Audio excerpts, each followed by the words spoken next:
So this is my Rollo Croftmaster. It was built in the 1960s in Scotland. It's small, but it definitely packs a punch for its size. It was designed to work on crofts, hence the name Croftmaster, which are sort of small Scottish small holdings, where having a full-size tractor would not really be economical or actually possible because of the size. I think it looks a little bit like a bug, if that makes sense. It's quite amp-like. This one's got a Villa's MK20 engine, although they had a few different engines like BSA and Briggs & Stratton, and I think Jap as well. It has an Albion gearbox, which takes a bit of getting used to. And if you look, that's the throttle, and that is the clutch, and then that's how you change gear. So it's it's a bit weird, but yeah. It has a foot brake, which also has a lever to be a parking brake. You can just see some of the original paint there showing through. My one is number 572.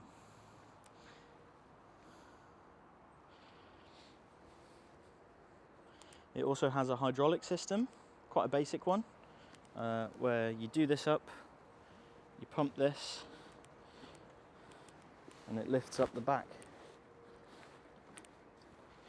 The hydraulic ram on mine is a bit rusty and crusty, so that's something that I need to give some attention to, actually. It's got big wheels on the back, quite large wheels.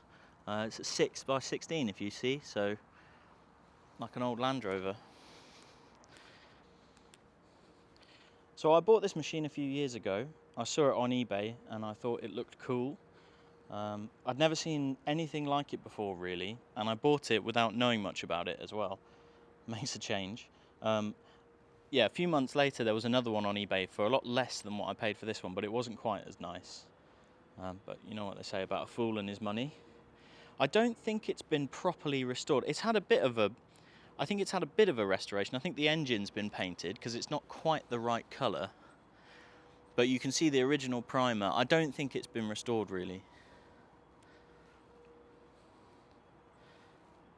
It's got really nice patina. It's a lot of fun to drive, and it's not hard to imagine it actually doing some work. It's very heavy. It's made out of really thick steel. And the steering is really well built as well, if you look under there.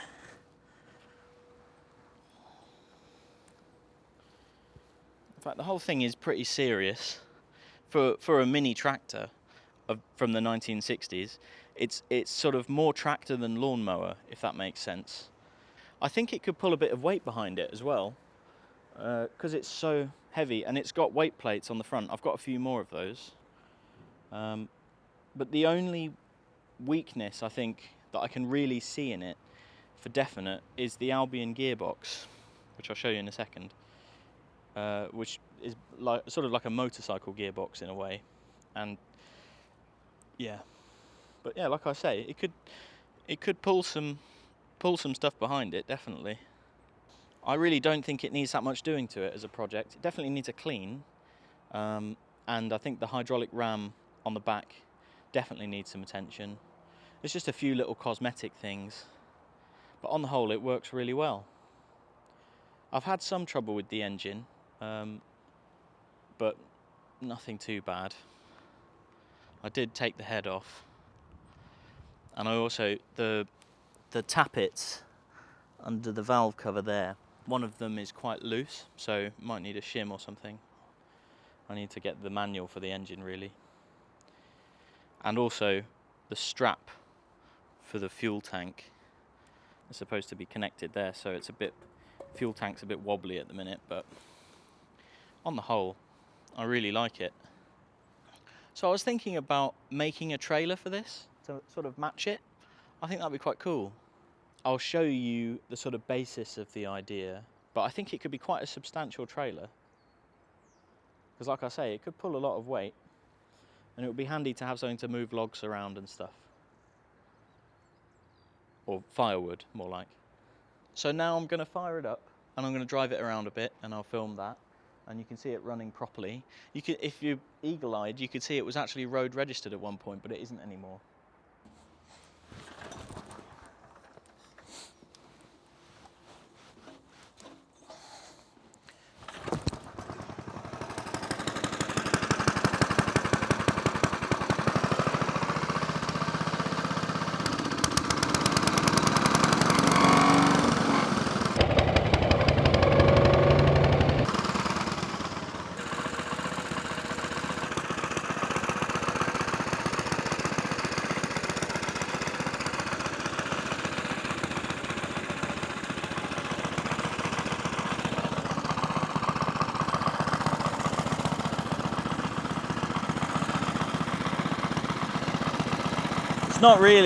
It's not really a one-handed operation driving this thing. So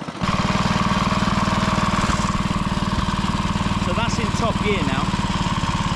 It's not that slow, but it's not that fast either. Take it down here, turn around and come back.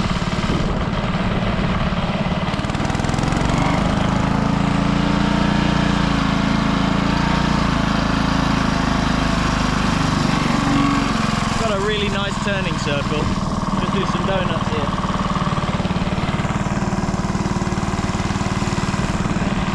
Really tight. It's so small. It's designed to go between really small hedges and stuff, you know.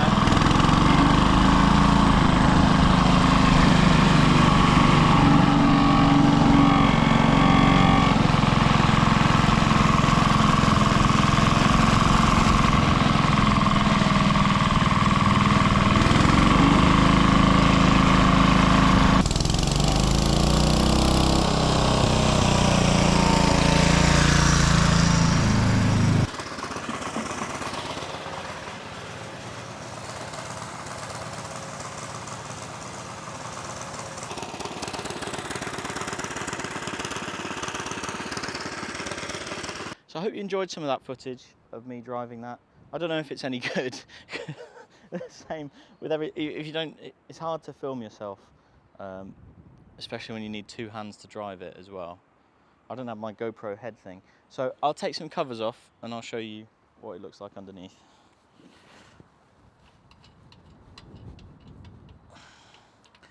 It's really important not to lose these. I'm not sure.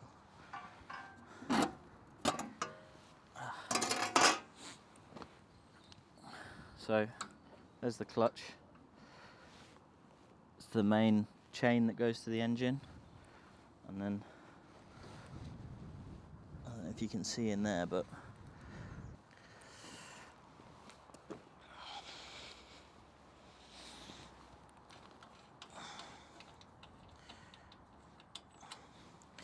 it would be fun to tow a trailer with.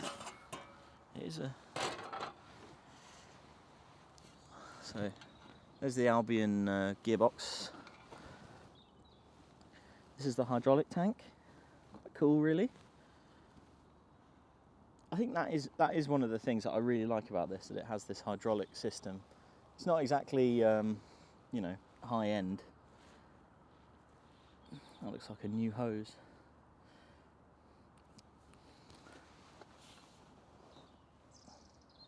Take this one off. Oh. Take the number plate off. Oh yeah.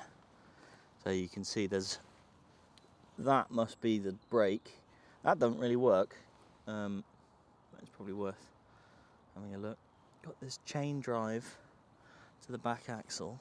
Got these huge pieces of cast iron, look like cast iron. So yeah, let me just check. Is that the brake? Yeah. So it's got a single brake drum, sort of shoe expander setup. That's probably full of oil because it doesn't really work. I've got the brakes on now. Can't push it, but it wouldn't stop it if it was rolling down a hill, you know, if it had some momentum behind it. It's got this little toolbox thing, is quite handy. It's an ammo box. Someone's just bolted to the back. Be good. It would look just right with a couple of like milk churns on the back or something, wouldn't it? Or, I'll show you this now. So here's the trailer that has sort of inspired me for that. I think it would be cool to have a trailer like this. So this is from a cut down gun wagon, we're pretty sure it is anyway, from World War II.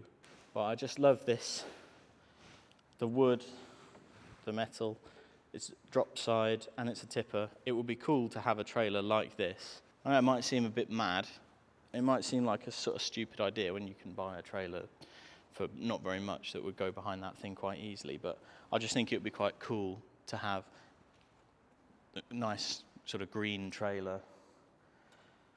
Maybe we could copy it somehow. I don't know, it's a bit of a pipe dream. I'm not saying that this will be coming out anytime soon as a video, I'm just saying it would be cool to do this, to build a trailer that matches that one, that also tips. I reckon that little tractor will probably pull this trailer anyway. This is the last tyre that we have that fits this rim. And if you look, 1944 was when that tyre was new. If you don't mind, I'll get a bit further away from it, but we've always used this trailer. Yeah, that's the inspiration for the trailer I want to build for my Croftmaster. I thought I'd just show you that, I think it'd be interesting. So thank you for watching this film about my Rollo Croftmaster. I hope it was entertaining, and I encourage you to go and look these up. There are a few around. I think there's a Facebook group now. There wasn't when I bought it, but there is now. They are available. They say there aren't many left, but they do come up fairly often. There was one on telly last year in a TV show about auctions and stuff, so maybe they're becoming more popular. But yeah. Thank you for watching this film. I hope to see you on the next one.